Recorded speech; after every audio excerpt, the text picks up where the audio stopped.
Now, if I'm praying behind the Imam, it should be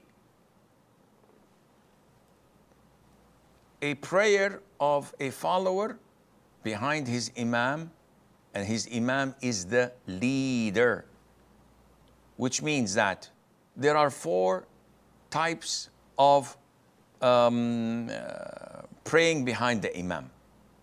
One is the best, and that is to follow your Imam. The Prophet says, alayhi salatu wasalam, the Imam is only appointed to be followed. So when he says takbir, then you say takbir. When he bows, then you bow. When he says Sami Allahu liman hamida, you say Rabbana wa lakal hamd. Which means that I do not do anything until my Imam does it. So how is this done? The sunnah and the perfection is, I don't start to move until the Imam has moved fully to his position. So for example, if we are in the standing position and it is time for the Imam to go for sujood, and he goes for sujood saying Allahu Akbar, we start to move only when his forehead touches the ground. Then we start to bend our backs and move. This is the sunnah. Likewise, he says Sami Allahu liman hamida. Once he's standing up erect, we stand up. This is true following of the Imam. The second way or type of following the Imam is preceding or racing the Imam. And this is problematic because this is totally prohibited. The Imam is in the standing position. He's about to go to sujood. He goes to sujood and says, Allah, and all of a sudden everybody's on the ground. And the guy did not finish saying Allahu Akbar. He did not complete his prostration. This is haram, prohibited. And it renders the prayer as invalid because the Prophet prohibited the companions to precede him in ruku' or sujood or standing up. And he said, don't do this. And the scholars said that when there is a restriction, it means that it is prohibited. And if you do something prohibited intentionally, then your prayer is invalid. And this is why the scholars said you have to repeat your prayer if you do this intentionally.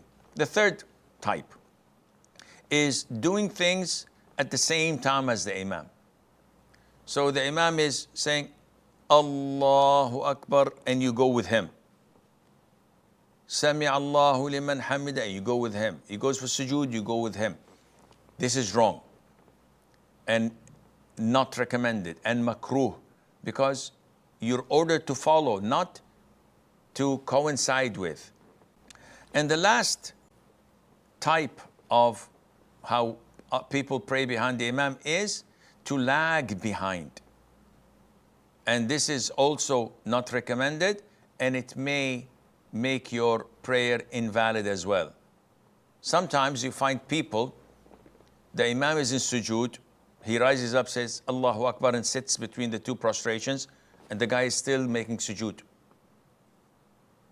And then the Imam goes for the second sujood while almost the guy lifts his head. This is totally wrong.